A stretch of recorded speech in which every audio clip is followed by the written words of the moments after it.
Okay, I assume that I'm about to start. Hello, everybody, half the world away, and you all look nice and warm, and we are freezing here in New York. So I don't know if Therese told you, but I'm going to go backwards from the last Chopin Etude, Opus 25, number 12, and go backwards. Not in order, I'll be skipping, and I will try to spend not too much time on each one just to give you.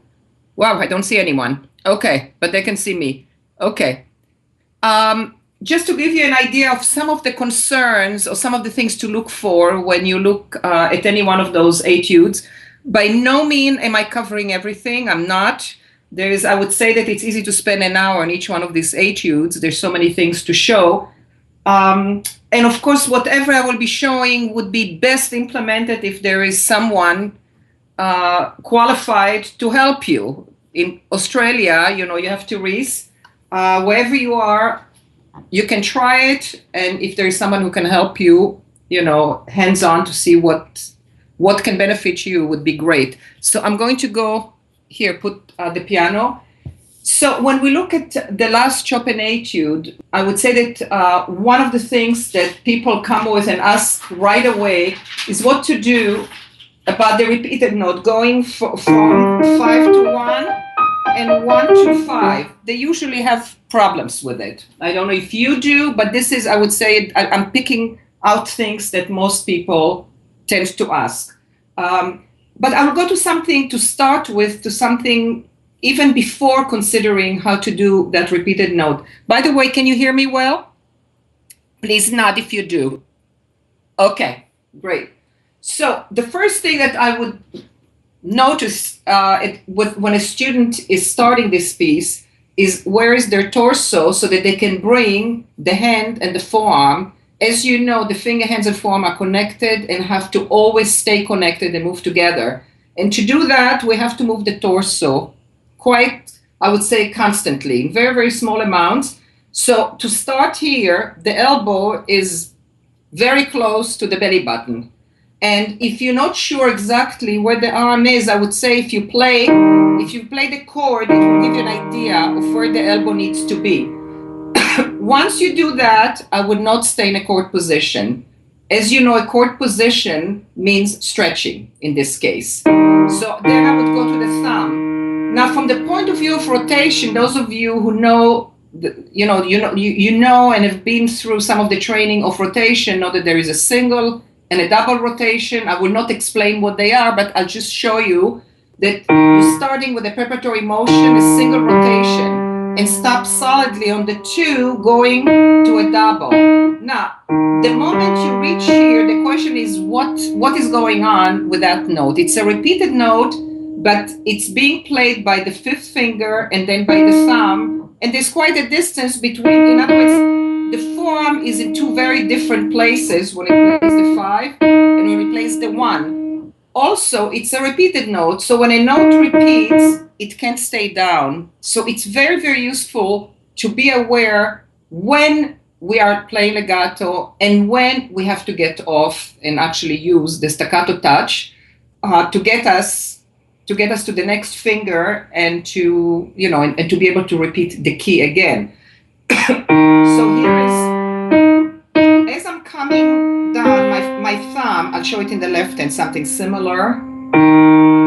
As I'm going down, my thumb and my other fingers are releasing, and the single rotation is bringing me close enough to where I have to play, and I turn back. Now, when I turn back, it's important to remember that the rotation is just a turning, and the rotation works with the lateral movement, the up and down and the lateral motion of the forearm, which we call the walking hand and arm. So as the rotation takes us to the 2nd and to the 5th, the arm is walking just enough to connect, and the rotation and a disconnection between 5 and 1 gets us in the fastest and with the least amount of motion over to the thumb.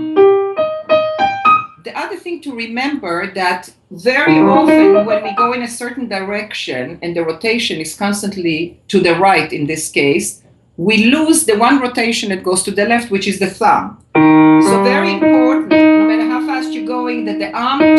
this way, if you are going to, to play the thumb to the right, you're already stretching, the arm is not over, and you're not getting the benefit of a motion that would get you, a momentum that would get you ahead to the second finger and then to the fifth. So it goes,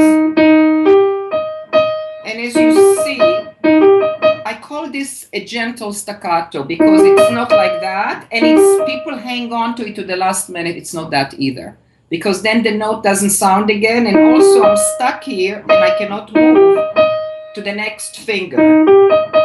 Another thing to notice is there's a little bit of an out, even though I'm staying in the black key area, because I have to play first the thumb and then the fifth finger on a black key. There is a little bit of an out, or there's a feeling of being stuck and a little bit of a feeling of heaviness. So it goes a little bit out and turns back to bring you into the thumb. Little out, turning back forward to get the thumb there. But here, it's another situation. We're not going from the 5 to the 1, but we're turning around. We need to get the fifth finger, the arm over the fifth finger in a way that will make room to come back.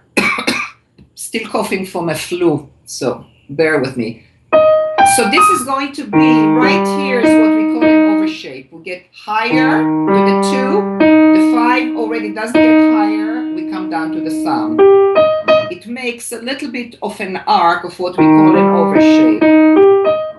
Here, it's a little bit of an undershape and an overshape. And same thing, a little bit of a staccato, a single rotation, and watch where it brings my forearm to. From here to here. In great speed. This is how we can get great speed and go from one part of the hand to another over the same note quickly. So it's a gentle staccato. After the thumb, it gets a little bit higher.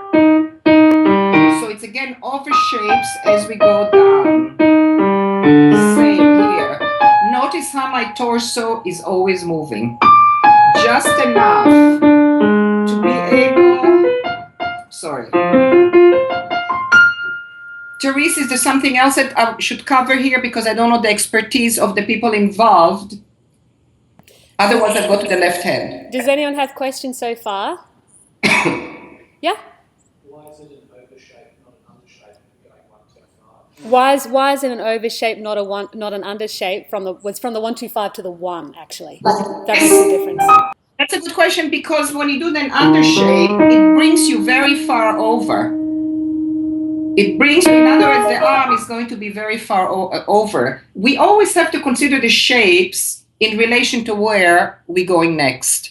So in the case here, we're coming right back to the thumb. You can call it something else, but we're getting a little bit higher. This shape makes the forearm move much less than it would if it does that. And if we have excess motion, when we can have less motion, it's going to interfere with speed. I always make the point that this work is about movement, positions, correct movements, but we always look in every possible way to make those movements as small as possible. So if you tried it, you would say, you see that all you need to move is that much. This is it. And an undershape would get you over to here. But on the last one, you need to, because you're coming back to the 5 to 1, you're not going to here. You need to get the arm over to come back. You have to try it. Same thing in the left hand. I think that looking at the time, let me move on. Otherwise, I'll cover very little.